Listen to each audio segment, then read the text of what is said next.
7. The Lord said to Gideon, with the 300 men that left, I will save you and give you the Midianites into your hands. Let all the other men go, each to his own place. So Gideon sent the rest of the Israelites to their tents, but kept the 300 men, who took over the provisions and trumpets of others. Now the camp of the Midian lay below in the valley. During the night the Lord said to Gideon, get up, go down against the camp, because I'm going to give it into your hands. If you are afraid to attack, go down to the camp with your servant Purah, and listen to what they are saying. Afterward, you'll be encouraged to attack the camp. So he and Purah, his servant, went down to the outermost of the camp. The Midianites, the Amalekites, and the other eastern people had settled in the valley, thick as locusts. Their camels could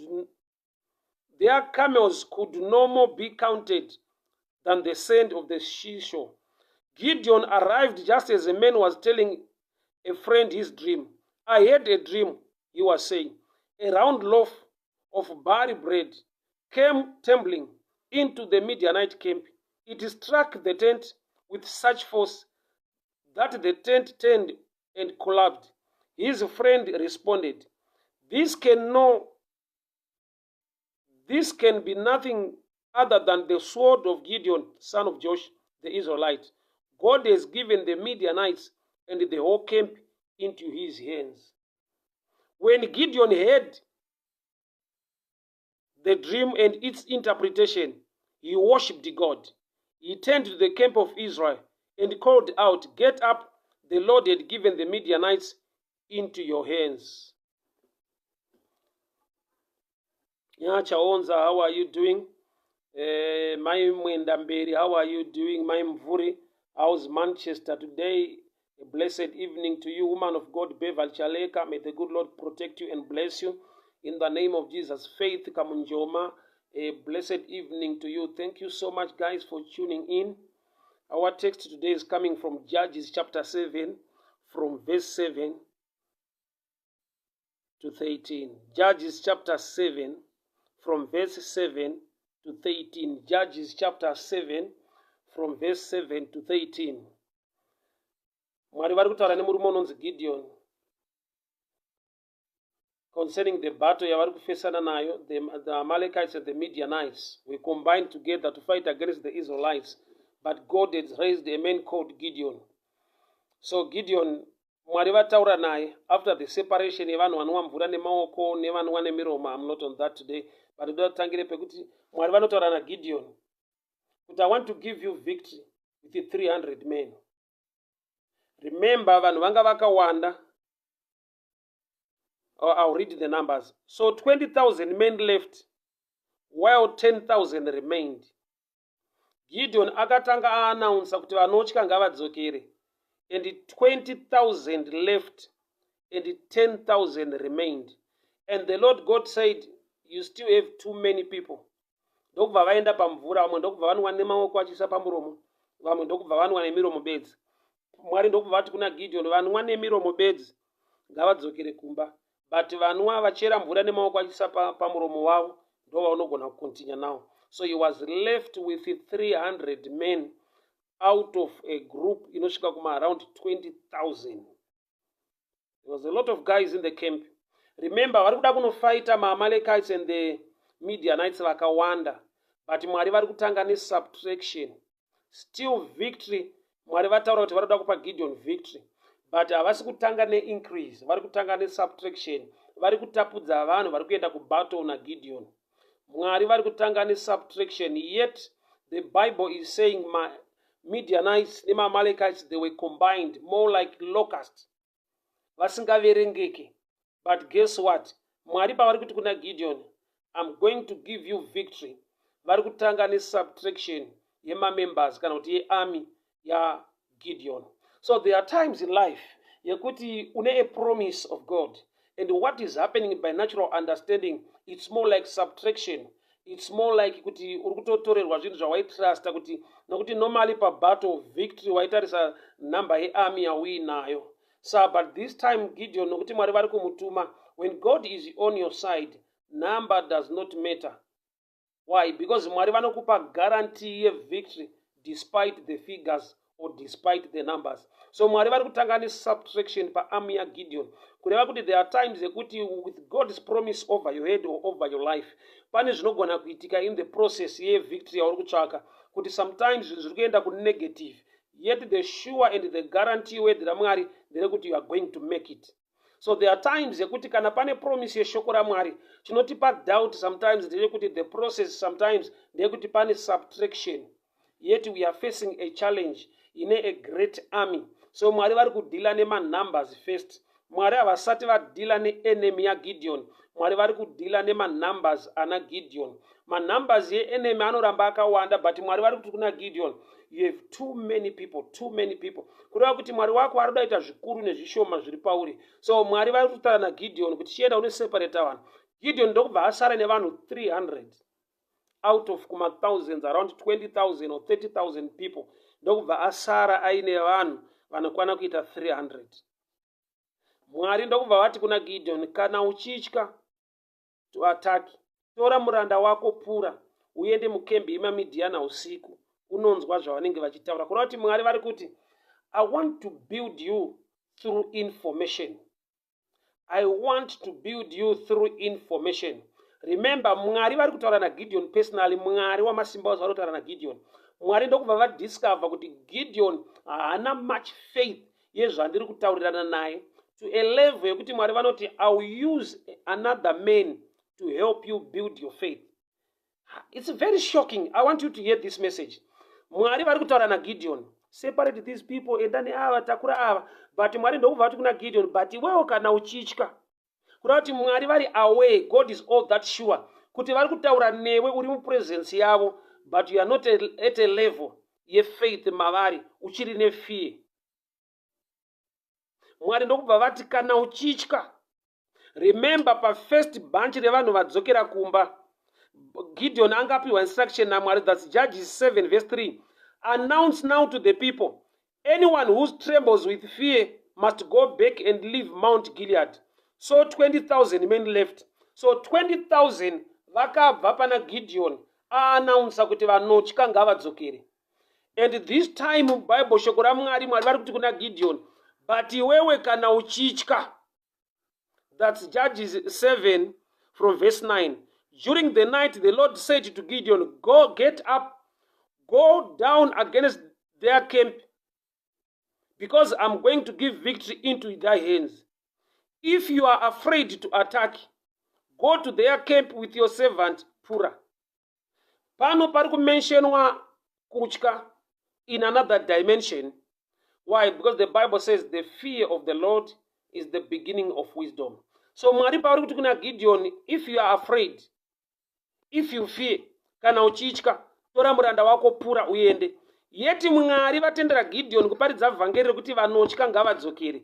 But Mwari vari kuti this time pane kumwe kutya futi kuri mauri, kwandisingakudzinge pamberi pangu, kwandinogona kushanda newe.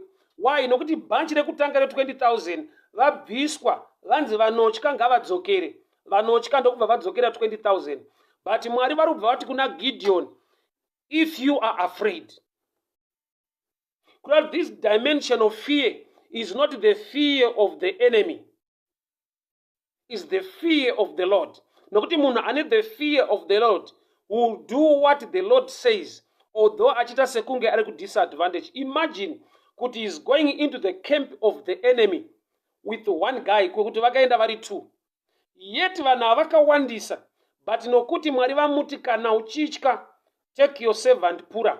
Kuti this dimension of fear is not the fear of the enemy, it's the fear of the Lord. Nokuti vane the fear of the enemy vadzokera kudhara kumba about 20,000 people. But Mwari vari kuti na Gideon, iwo kana uchitya, kuti kana uchitya inini, chiita zvandiri kutaura, go into the camp. Kuti the fear ya Gideon is the fear of the Lord. Because the fear of the Lord haikudzosere kumba. The fear of the Lord inokupa ability to continue, inokupa the grace or the power to move forward.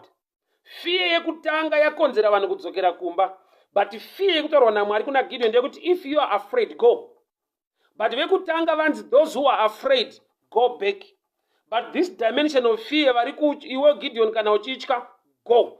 Kuti kune fear inoita kuti continue the journey, kogoita fear inoita kuti uregere udzokere kumba. So fear number 1 is the fear of the enemy. Fear number 2, if you are afraid, go, is the fear of the Lord. Nokuti muri 2 beds, kuenda mukemp ine vanhu more than 50,000, vabuda kunorwa nawo, risky. But because Gideon fears the Lord, kuti ari kutya zviri kutaura Mwari, kwete kutya ma-enemies ake. But in order to understand the another dimension that we teach panapa, Mwari vari kutaura na Gideon. But God, through his understanding and his wisdom, he knows, he understands, kuti munhu wandiri kutaura naye, he is not all that convinced nevictory yandamupromisa. Saka Mwari vari kuti kudii, chienda unonzwa zviri kutaurwa, go and listen. Go, do not go and fight. Go and listen. There are times when we make errors in the things of the spirit. Pakuti we start by fighting our enemies without extracting or getting wisdom or getting a message that is valid concerning our destiny. What am I saying? Mwari vati kuna Gideon, truly you are supposed to fight against these guys. But before you fight them, they've got something positive that can build your faith to fight them. Kana uchitya enda unonzwa zvavari kutaura. Kuda kuti usati waataka enemy yako, ine message yako. So there are times yekuti when you are not mature enough in the things of the spirit, you don't think your enemy can carry your message. Kabadaya sataka. Mwari vari kuti kuna Gideon, kana uchitya, tora muranda wako Pura, uende mukembe yemamidiana, ononzwa zvavari kutaura. Kuda kuti before you fight them, allow them to release a message that can build you to fight them better. Mwari vari kutozviziva kuti Gideon nyangwe ndinaye ndataura naye, faith yake angatoibuilda kana anzwa munhu kwete anzwa Mwari. So you see, there are times where God can speak to you and God will understand kuti hauna zvawanzwa nyangwe ndataura newe, kana kuti hauna kutenda nokuti ndataura newe. Because there are times where God can speak to you at a level yekuti unofungidzira kuti ndiwe uri kuzvifunga. Zvozosvika padimension yekuti zvaunga uchifunga zviri kutoparidzwa. Wotozoona kuti so God was speaking to me. But Mwari vazviona kuti patataura newe hauna kunditenda kana kundinzwa. So I'll use the mouth of another man. Kuda kuti Mwari vari kutaura naGideon, but Mwari vari kuti Gideon kana uchitya, chienda unonzwa zvavari kutaura. Mwari vaifanira kungoti usatombwa zvinotaura munhu, kana ndatotaura inini Mwari ndapedza newe. But there are times yekuti Mwari vataura naGideon, but Mwari vari kutoziva kuti Gideon angatozotenda zvakanyanya kana anzwa kutaura kwemunhu iye ambotaurwa naye naMwari. So there are times yekuti when we are ministering, inenge iri confirmation yezvambenge zvichitaurwa naMwari in your spirit or in your mind. But there are times yekuti Mwari vakataura, sometimes unozvitarisira pasi kuti Mwari chaiwo vangataure deni, ndofunga ndini ndandichizvifunga kuti ndiMwari. So God understands that kuti ndataura newe but hauna kundinzwa zvakanaka. So that same message that can encourage you, Mwari vanobva vaisa mashoko aya mumuromo memunhu. Vari Mwari vataura newe but vanoziva kuti hauna kundinzwa, hauna kunditenda, otakura the same message inokuencourage, vonoisa even into the mouth of your enemy. That's why I came to a level to understand this. But there are times that God gives me a message to preach. Not because I'm too holy, not because I'm too prayerful, but simply because there is somebody arikuda confirmation from a man's mouth to a level. Yekuti Mwari apa vana kushandisa a pastor, vakashandisa an enemy, a Midianite, an enemy, to bring a message that can encourage Gideon. So there are times if you are a minister of the word, you minister at another level, at another dimension. And the people will saying, wow, what a great message. But it's not because you are too prayerful or because it's a human effort. God has just used you as a mouthpiece to confirm what has already been telling his servants or his people. My enemies are anamati. They want to fight the people of God. But in the havane message, encourage. In the Mwari va trust muromo Midianite, vakatoti kuna Gideon, go and listen to them. I want to show you a picture. God can use anyone. Problem yako ndeyekuti you look at titles or levels at another dimension kana kuti maclass. When it's according to the church style, levels. But God can even use the mouth of your enemy to encourage you. Muromo wemunhu asinganamati. Makatabo shata karabosa. Reketele kondorobo shikata yande. Mauga dabara basata raboshiata. So confirmation iri pano. Iri kubva pamuromo weMidianite. Gideon akasvika mukembi yemaMidianites vachitaurirana, mumwe wacho achiti I had a dream. Zvanzi ndarota chingwa chebhari chichikunguruka chikapaza misasa yedu yese. Zvanzi nemumwe wacho hakuna mumwe munondo waGideon. Remember, Mwari vadana Gideon kusaidi kwemaIsraelites. Havana kumbobvira vauya kumaMidianites kuzovaudza kuzovasuma kuti I'm going to use Gideon to destroy you.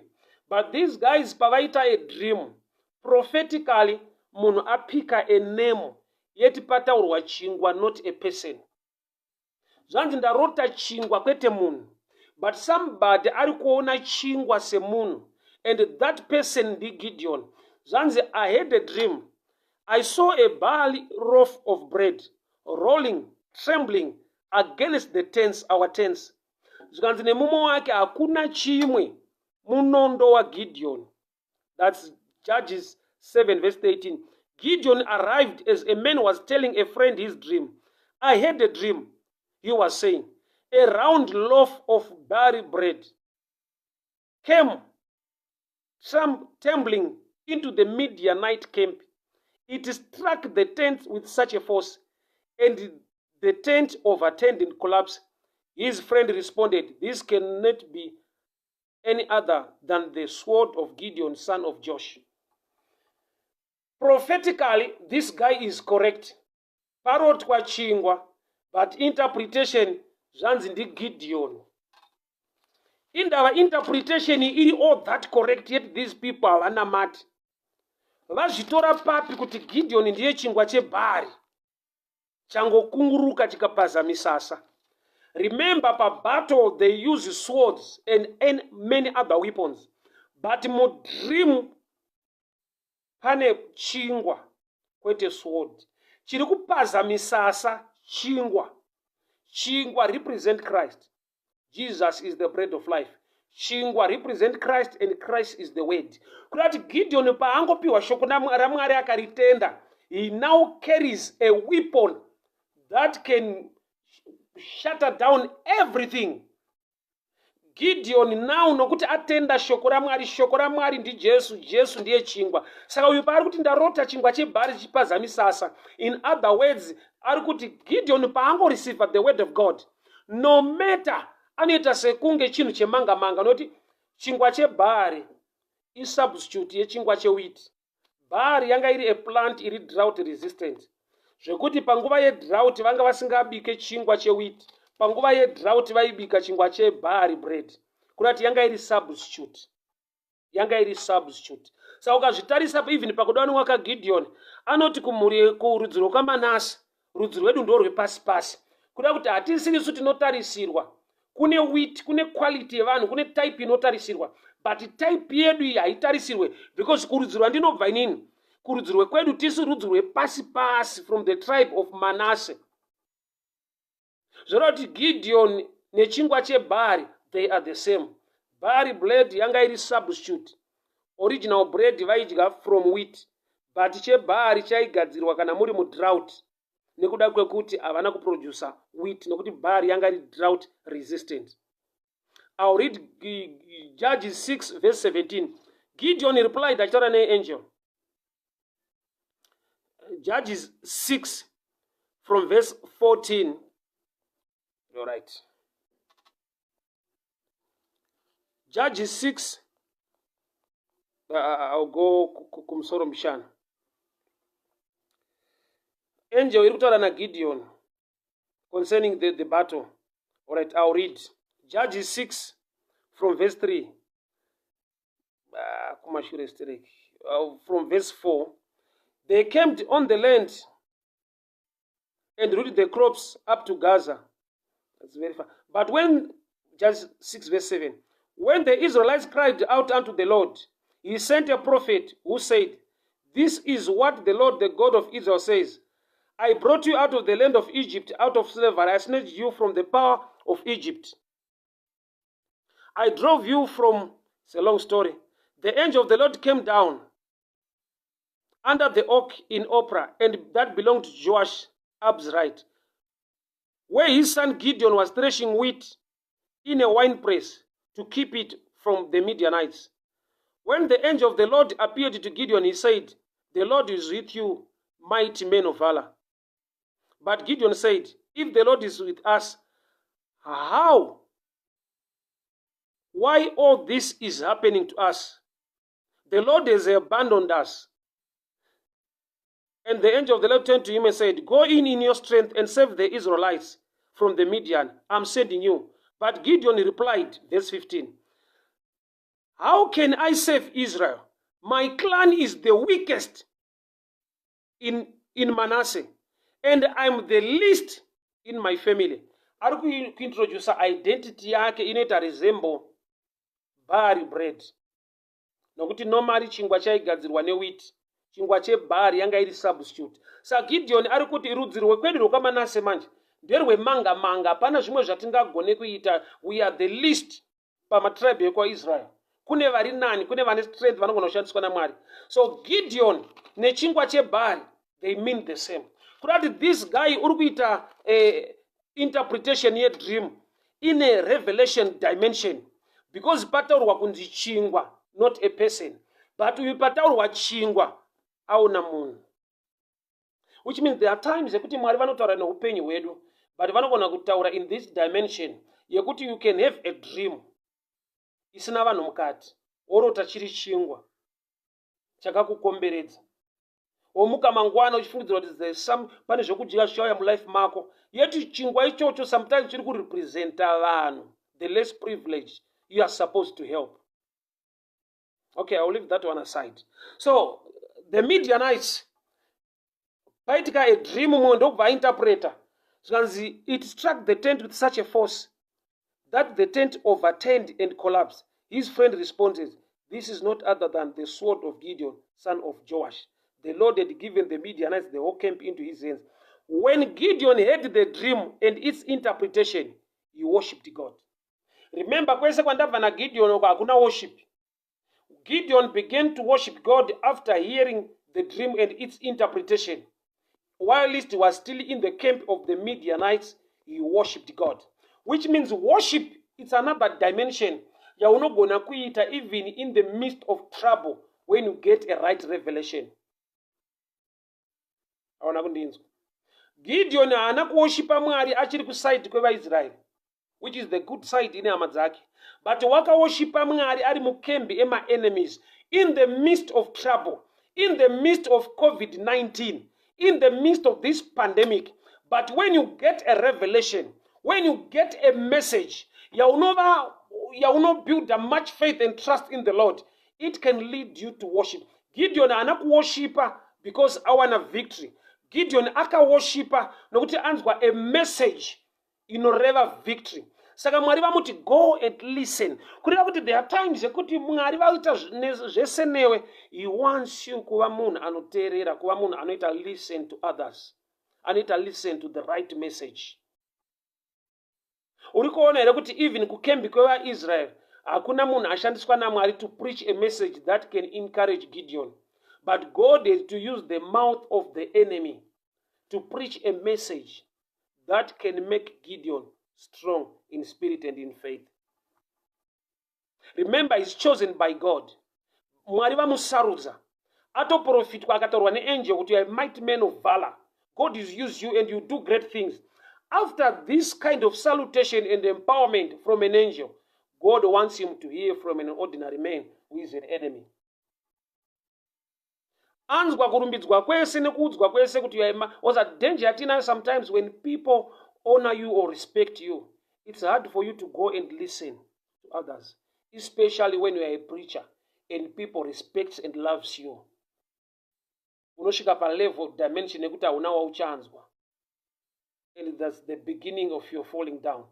Why? Nokuti inzwa, ukazviunganidzira vanhu vanoti yes to everything what you say, usina vanhu vanotaura a word to correct, to encourage you, a word rekukutsura nekukuonesa, that's the beginning of your downfall. Makata bosha yakata rededele bojali masata kayando makata yata raboshi yakata mente barado le bojali gadayasa makata yandere bojiatata. Unoziva kuti Moses waisvika padimension yekuti akwira mugomo achinonamata kuna Mwari, Mwari vati ndada kuparadza vanhu. Moses ainegotiate, aintercede on behalf of the people. Intercession on behalf of the people, kuti Mwari vanhu venyu ndimakavabvisa kuEgypt, mukavarega vachifa murenje, vanhu vanozoti kudii? Vanozoti Mwari akabvisa vanhu but akashaya kwekuvaendesa. Kureva kuti naMwari is a listening God. He is mighty and powerful, but is humble to a level that he can listen to men whom he has created. Mwari vanototeerera munhu wavakasika. Just imagine munhu akasikwa anozviti ndakunzwa Mwari, I am a great man of God, and he chose not to listen to any other person. Do you know it's hard? Sometimes it's not easy for a man of God to sit down and listen to somebody preaching. Even achitozoti munhu waMwari, but they look at levels and dimensions. Remember, this guy haana title, haana level, but God has used this Midianite. Okay, I'll talk to you about Jeremiah. Mwari vanoti kuna Jeremiah, enda kumuumbi wehari. Remember, Jeremiah is a prophet. Mwari havana kumuti enda unoprofita, vakamuti enda unoona zviri kuitika ikoko. Because I want to give you a message, uona zvichaitwa nemuumbi wehari. Muumbi wehari achiti akaumba hari akaboikana nayo oiputsa, Mwari vachionesa Jeremiah, a true prophet, ane paaienda kuservice, to observe, not to prophesy. Kunzi enda unoona zviri kuitwa, kuti kune vanhu vari kuitiswa zvinhu naMwari, bekuti at your level, ukasava mature, ukasava humble in the spirit, you cannot learn anything from them. Can I preach this message? Gideon is chosen by God. Gideon ataurwa naye neangel. Gideon ari kutaurwa naye naMwari. But munhu anonzwa Mwari kudaro, ataurwa akaonana nengirozi kudaro, achine ability yekuenda kunoteerera the voice of an enemy in the camp of the Midianites. Mwari atibatsire, nekuti vamwe at that level, kuti Mwari vakutaura neyo one on one, wani wakuita encounter with angels dzichikusimbisa nekudii, kuti uzogara pasi upinde mukembi yevamwe vanhu. Kupinda mukembi yemaMidianites like going to a lower level dimension of church pakutaura kwevanhu, unonzwa zviri kuparidzwa imomo kuti zvikuencourage. So God can use anyone despite levels and titles. Danger yedu ndeyekuti when you carry a title, you look for others with titles. Yet the message that was supposed to encourage Gideon, inongofanirwa kubva mumuromo wema enemies, not part of Israel, but the Midianites. May God grant us the wisdom and the humility to listen and learn from others. Why? Because Gideon at this level, yekuti ane vanhu vaadzinga kuti vanotya endai, ane vanhu vaaseparata pamvura, ari kutaura naMwari vachinzwanana, but munhu anonzwa Mwari at such a level, anogona kuenda kukempi yemaMidiana ononzwawo munhu achitaura. And chakalida Gideon to worship, kunzwa kutaura kwevamwe vanhu. Kuti there is a level of worship yaunogona kushaya mauri when you don't have the ability to learn from others. Kuzviunganidzira vanhu vaunocontrola nekumanipulata nekudii, kubuilda a cult or your own empire, but in the things of the Spirit, in the things of God, you need some people who can speak into your life, correct you, with people who can advise you. Remember, Moses was chosen by God. Akaita encounter pa burning bush. But guess what? Munhu akaririsa the wisdom that helped Moses in his ministry. Ndiatezvera vake vainzi Jethro. Ndo vakamupa this idea kuti you need to delegate the work of God. Otherwise, unopedzera wasakara nekuita basa raMwari. He was anointed, he was chosen. Yetu zvakataurwa naJethro tezvara wake, denga rakazvitsigira. Moses akaleya maoko ake pamusoro pema-elders, almost 70 of them, and they began to help him in the mentors, ekuita counseling the people of Israel along the way. Mwari havana kuti zvataura tezvera wako siyana nazvo. Mwari vakatomutsigira kuti you need to lay hands upon 70 people. Kuti no matter how anointed you are, God can use anyone. Just look at Jethro. He's not part of the team iri kuenda kuCanaan, but he's helping a man who is going there. Mukuwasha ari kupiwa advice naatezvara, and the heavens backs the idea yapiwa Moses naatezvara wake Jethro. Pano Gideon anzi enda unonzwa zviri kutaura vaMidiana. Go and listen to what they are saying. Go and listen. Do not go and fight. You will fight later, but firstly go and listen, because the words you hear will encourage you to fight better and with the revelation of victory. Kuti hamusi kuuya kuzorwa kuti mukunde kana waterera, uri kuuya kuzorwa nokuti wakakunda. You need this kind of dimension and understanding. Ndikuedza kuti kudii, kana waamuna Mwari, you operate from victory. You don't operate to get victory. Ayo, you operate from victory. Kureva kuti already une guarantee, une assurance. Ndo zvaitwa naDavid. David pa every fight yake aitanga abvunza Mwari, nditevere ndinokunda here. Kureva kuti David anga asingarwise kuti akunde. David airwisa nokuti anga akakunda. Victory is from God. Victory is not from human ability. Victory is from the mouth of God. Kureva kuti kana une assurance ye victory from the mouth of God, ukaenda mu battlefield, kana ukaita sekunge uri kurwiswa, it's a delayed game. I always tell people this example. Kuti kana wakamboona bhora richitambwa rikapera, rozoripitwa patelevision, pakauya munhu asina kubvira aona game iroro asiri kuziva kuti iriplay, iwe une knowledge. Munhu akaisa mari akati let's bet kuti timu inowina, iwe uchitoziva kuti yakakundwa 2-1, unoisa mari. Even yakakundwa yacho ikatanga kugohwesa, wakariona kuti iyi yakazogohwesa 2 goals ikawina 2-1. Kureva kuti une assurance, you are not moved kuti waisa mari yet the team yatatanga kugohwesa, because you know the result already kuti yakazorecover ikazowina. So when you operate from victory, unenge une different mindset than to operate to get victory. Saka Mwari vari kuti it's so important for you, Gideon, go and listen to what they are saying, because I want you to get into a battle with the mindset of a winner, not with the mindset of somebody trying to win. You know, that's what God wants us to listen to. A message, to the victory that was done already by Christ, than a message, to that try to do this for God to love you and to help you in your matters, do this. We want a gospel really correct according to the mind of God. We operate from victory. It's a done deal. It was already done at Calvary. So we are operating from the victory of Calvary. We are not trying to operate so that God will grant us victory.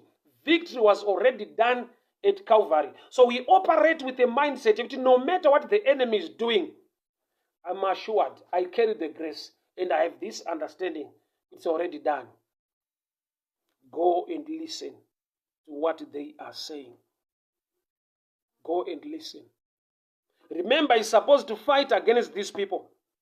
But in the mouth of your enemy, I've put the 2 things. Go and listen, so that you'll be encouraged. So Gideon worshipped God before victory, because he had a message that moved him to believe and understand. Imagine achinzwa zita rake richimenshona nema-enemies.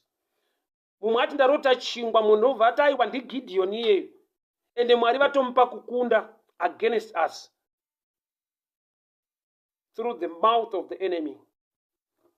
Gideon akanzwa a message inomuencourager. He is supposed to fight against them, but he's also supposed to listen and learn something from them. Beware, because there will come a time in life where God will use your enemy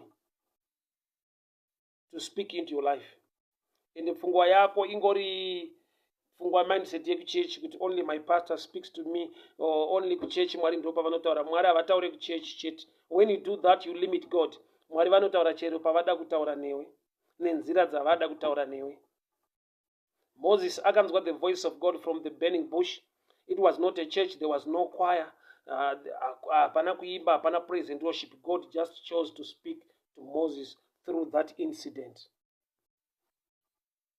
People hear me very well. Gideon was instructed by God to go and listen. Yet he was chosen by God, anointed by God, sent by God, but he was given an instruction to listen.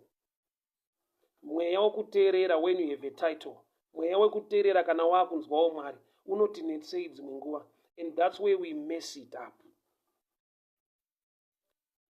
I want to advise you, people of God, no matter the title you carry, no matter how much people respect you and honor you in the things of the Spirit, you still need to learn. You still need to listen to others. God can speak even through the mouth of the youth. Mwari vanogona kutaura kuburikidza nemuromo wevana vadiki pari pachechi vakuru varipo. Mwari unotaura futi kuburikidza nevakuru vana vadiki varipo, kureva kuti it's a balanced thing. Ukatarisa murume anonzi Eli, Mwari vachitaurana vachishedza Samuel. Eli akasvika pakuudza Samuel kuti ndimwari vari kukudana, this time vakakudana unongoti taurai muranda wenyu akateerera. Eli ndokubva asvika kuzoudza Samuel kuti Mwari zvavanenge vakuudza usandivanzire, let me know what the Lord will be telling you. Kureva kuti Eli was so humble to a level yekuti akaunderstanda kuti although I'm still in the office, although I'm still the bishop, but this young boy is hearing from God, and I need to be humble enough to ask this guy to tell me. Eli anakuenda muprayer akati Mwari, you've skipped all the protocols. I'm the bishop of this house. Speak to me so I can give these young boys message. But akawa with such an understanding that God can use even the youth. Remember, Samuel was just a simple boy sleeping close. He was sleeping in the church. Eli was in the office running the church. Samuel was just sleeping in the church as a small boy. But Eli anosvika pakuudza Samuel kuti Mwari zvavanenge vakuudza usandivanzire. He was sleeping next to the ark. It's another message for another day, but hear me very well. The challenge we have in our times is the titles and the respect that we get from people. It sometimes kills, zvinouraya time yekuti ugone kuteerera nekunzwa zvinokuencourage nekukubatsira mulife. Jeremiah, God is speaking to Jeremiah. Enda kumuumbi wehari. Go and watch. Enda unoona zvaari kuita. He's already chosen, he's already called, he's a prophet. But Mwari havana kumuti go and prophesy. Vamuti although you are a prophet, I want you to learn something. Enda kune muumbi wehari. Although Gideon have chosen you and anointed you, go and listen to what they are saying. Gideon paakanzwa zvavanga vachitaura, he worshipped God in the midst of the enemies. He worshipped God. Haana kuwoshipa nokuti vakunda. Akawoshipa nokuti message yaanzwa, it's a prophetic message. Iri kumuudza kuti already the Lord had given you victory. You are like a loaf of barley bread. Inzwa chingwa chiso that powerful kuti chikakandwa pamatendi chiparadze matendi. So Gideon ari kunzwisa message yekuti it's not by might or by power, but the Lord is the one driving me to get victory. Chingwa hachisi powerful kuti chingapaze misasa vanhu vakatoti matenda anoparara nechingwa. So Gideon ari kunzwisa kuti it's not by might or by power. Haisi nyaya yangu yekuti ndichaita zvinhu zvinoshamisa. I'm just like a loaf of bread, but the result, the tents will tremble. People hear me very well. Gideon was called, anointed, and appointed. Yet he was given an instruction, go to the camp of the Midianites and listen to what they are saying. Mwari vataura na Gideon vapedza, but vari kutova convinced nekuziva kuti Gideon nyangwe ndataura naye ndiri ni Mwari. What can empower Gideon at his level is to hear from another man. Nekuti dai Gideon akanyatsoziva ndataura naMwari wamasimba ose, aienda kunofighta nekuti apiwa victory. But Gideon, Mwari vataura naye ndokubva vamuti it's not enough until you hear from another man. So there are times yekuti God wants to do things or to speak into your life, and is ready to use another man. Why? Because he understands, he knows you better. Kuti vakataura newe in your spirit, it's hard. But vachataura newe mashoko anotaurwa nemunhu opinda munzeve, then anozopinda into your spirit. People hear me very well. Kune vanhu vadzingwa kunzi vanotya ngavadzokere. About 20,000. So 20,000 men left, while 10,000 remained.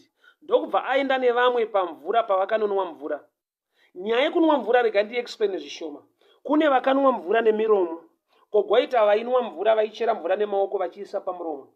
Mwari ndokubva kuti kuna Gideon, vachera mvura nemaoko vachiisa pamuromo, they are the right guys to go with. Vanova nemiromo bedzi ngavadzokere.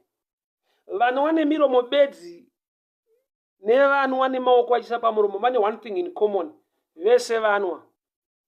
But vamwe vacho nyangwe vanwa, God is not interested to work with them concerning this battle. Yet vatonwa mvura yacho. So there are times yekuti shoko tinorinzwa mvura inofanana neshoko raMwari. Tese tinorinzwa zvakafanana. Saka chinozokushambisa ndechekuti, how come my life is like this? How come zvanga zvisikuita, but we go to the same church, we receive the same message, but how come I still got this challenge? We are in victory. Vese vakanwa mvura, but kanwiro.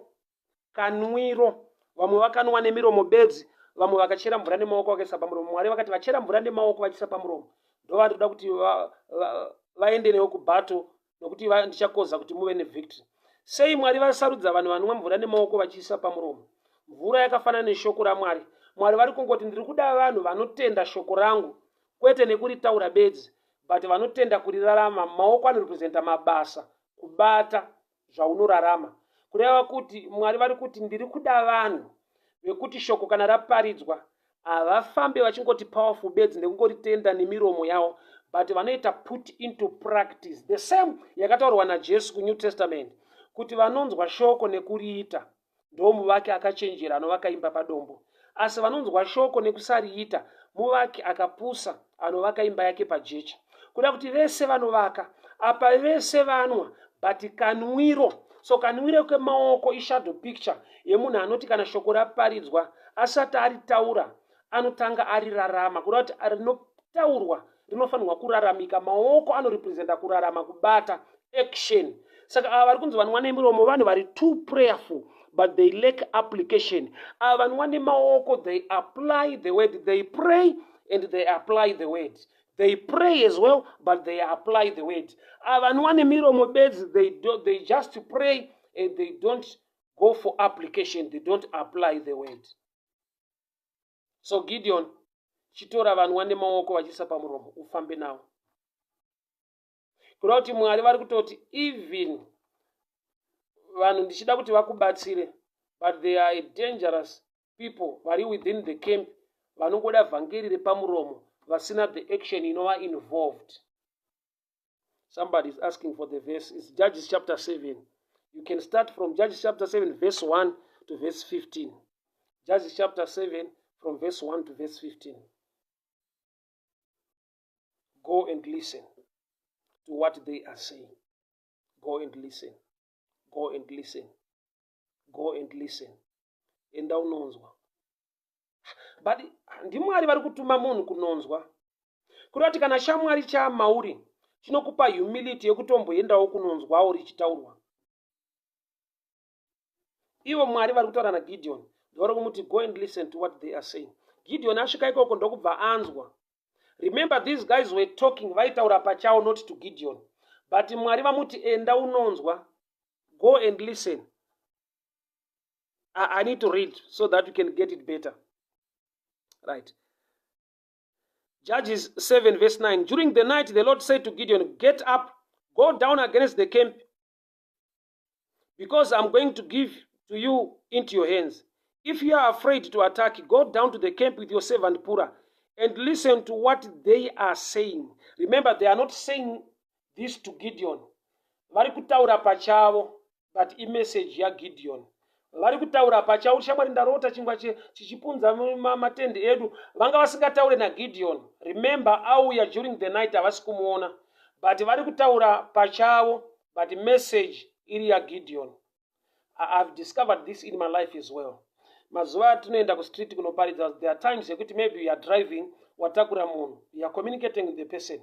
Nyaya yaanenge achitaura kana kuti vanhu vawatakura vari kumashure vanogona kutaura nyaya yekuti the Spirit of God will minister to you kuti exactly what I want you to minister on. Uri kunzwa nyaya yavari kutaura haisi nyaya yavo, inyaya yandoda kuti uunzwe ive nyaya yako.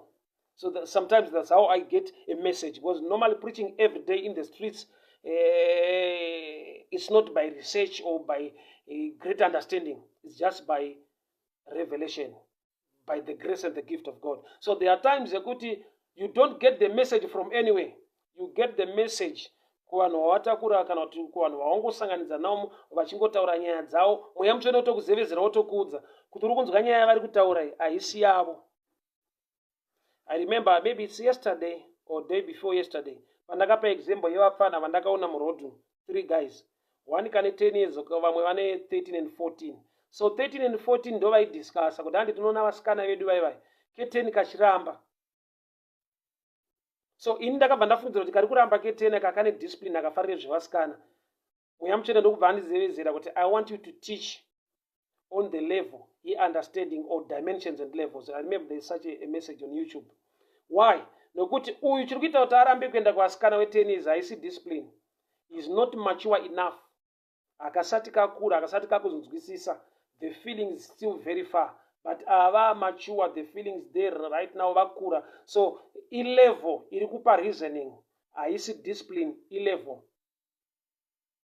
Vafana vaitoita vachitaura nyaya dzavo ndiri pamashure ndichiteerera, so vaitaura nyaya yavo but ndainzwa nyaya yangu. So Gideon akanzi enda unonzwa zvavari kutaura. Achinzwa zvavari kutaura, he worshipped God. Haana kuwoshipa nokuti ataurwa naye, akateerera zvavanga vachitaurirana pachavo. Kuna there are times yekuti message inotaurwa paside pako imessage yako. It takes spiritual maturity to understand this. I'll help you nelife ya Moses. Moses wakatiza kubva kuEgypt achida kutengeswa kuna Faro, ndokubva aenda kurenje reMidian. Ari ikoko pane vanasikana 7 vaJethro vakauya kuzochera mvura. Moses ndokubva aona vanasikana vachida kurohwa vachitodziviswa kunwa mvura nemashepherds. Moses ndokubva apindira fight iyoyo, ndokubva arwisa mashepherds aye, vanasikana vaJethro ndokubva vachera mvura vakaenda.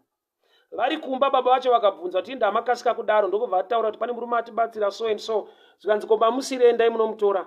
Ndokuenda kwakaita Moses mulife yaJethro kuti anofudza makwai. Achifudza makwai ndokunosangana negwenzi, ndokubva ava encounter naMwari, ndokubva areceive calling.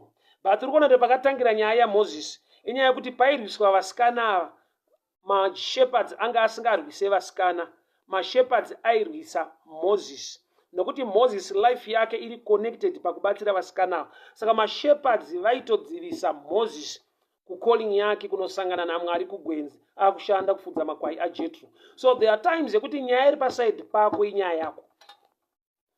Inenge nyaya the good Samaritan. Murume watinoti good Samaritan haana kuita good nokuti naturally was good.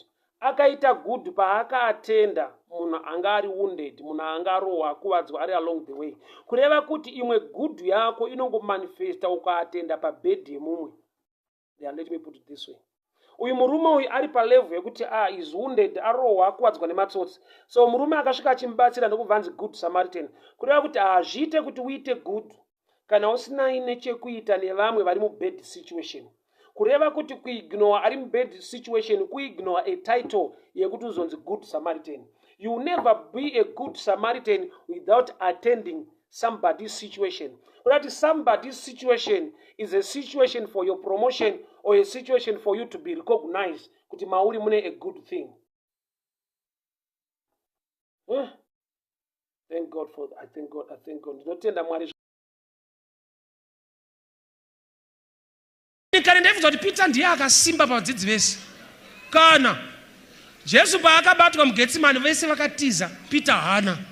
Saka ndaifunza kuti ndokusimba. Kusvika ndaverenga kumberi pandakanzwa kuti pane musikana akaona Peter.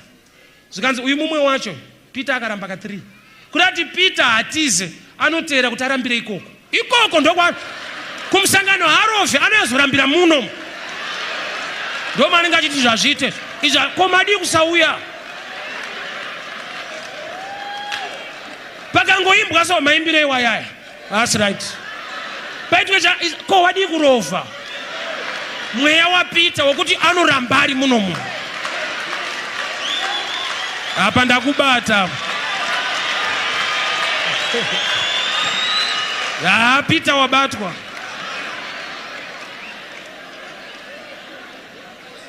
ipapa pane zviri kutoonekwa zvisiri right na Peter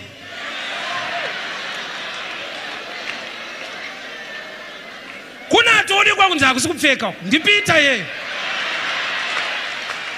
iyi hairstyle wanga wanayo last week ndi Peter ye apa ndokubata apa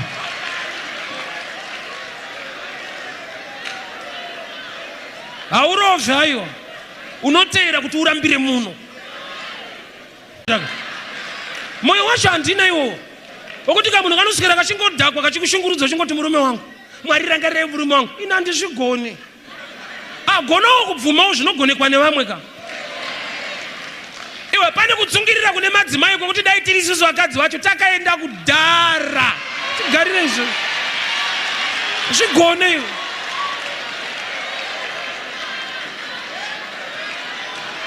gonawo kuona strength ine mumwe kuti ugone kuva imparted handisi kuramba kuti une zvaunogona nekuziva but there is a Jordan river that respects somebody's name so you need to be humble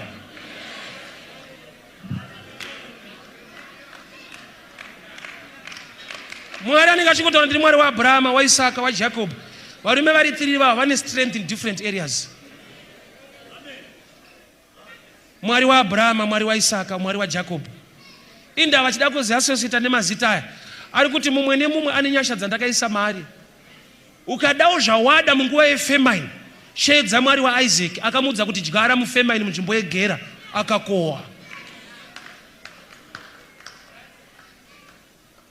ukada kubudirira munyika yevatorwa namatawo kuna Mwari waJakobho akamurangarira kumba kwaLabhani akamupa pfuma zhinji ari munyika yevatorwa mumwe nemumwe ane strength yake learn to appreciate others dzekuti imwe situation uya Mwari avaite mistake avakupe bhachi rekuti ukarova Jorodhani haripatsanuke Mwari havaririse mufundisi panzvimbo asina anointing nechekuita nenzvimbo Mwari havaite mistake avakupe vatungamiriri vasina chinhu chiri mavari mukaona mapiwa Mozisi anokakama ignowai kukakama endai paRed Sea tsvimbo haikakame munoyambuka nemudhara asingataure mushe don't focus on weakness iti Mwari mune chikonzero sei makatipa vafudzi vedu ndakudawo kugamuchira nyasha dzamakaisa mavari Mozisi anokakama but choro paRed Sea munoyambuka Red Sea haidi good English inoda mudhara ane tsvimbo zvinoda isine sedambudziko rikafanirwa kuva dambudziko pauri kana wane mafukiro emhando yepamusoro Bible rangu rinotizudza pane kwenguva kuti David Joseph ari muprison wakabvunza vamwe vasungwa kuti why are you saved anangodzwa nyaya yaJoseph indama akatsama mubvunzo iwowo unoreva kuti iye nyangwe anga ari mujeri anga asina kutsama aiva nemukana wokubvunza vamwe vasungwa indama akatsama ko chaitadza kumutsamisa chii ari muprison ende haana mhosva ndozvinototsamisa wese kuti handina mhaka but akasungwa but waitobvunza vamwe vasungwa kuti why are you saved kureva kuti nyangwe anga ari mujeri ane maonero ari different regani paridze pamusoro pemamwe maonero ari different achakonzera kuti uve nebehavior iri unique zvekuti vanhu vanofanirwa kubvunza kuti but haushandenga uchingofara zvinhu zvako zvinenge zviri kunetsa but iwo wacho unoita sekunge munhu asinganetseki kureva kuti unenge wapa level yekugona kuinterpreta mamiriro ezvinhu haisi yese situation iri negative iri meant to kill you or is sent by the devil to destroy you. No. Joseph paakaenda kujeri anga ine mhosva anga asina but guess what nyaya yake inga ine tangible evidence bhachi rakabvaruka ranga riripo but asiri anga akatabuka life inogona kukupa evidence yekuti hakuna kwauchasimuka hakuna kwaunoenda but every evidence yauri kuona inodarika neevidence yezvausina kuona zvakuitwa pamuchichi. Sarudza kurarama upenyu hwekuti vanhu vanoti unombofara nei, chii chinokufadza? Lefi yako ikadai unotambira mari. Oh, it's not about money, it's about the grace I can. Kune nyasha dzinodhura kudarika mari. Kama usakusangana nazo. Kune favor inodhura. Kwa sababu ukabata mari, value yemari haisi pavalue yemari, spiritual terms. Iri pavalue inokukodza wali unakaibata. Naturally, value yemari iri mu type of currency. Spiritually, iri mu type of the person holding the currency. Sautona unoona kubata zhinji but iwe uri mushoma, unoipedza.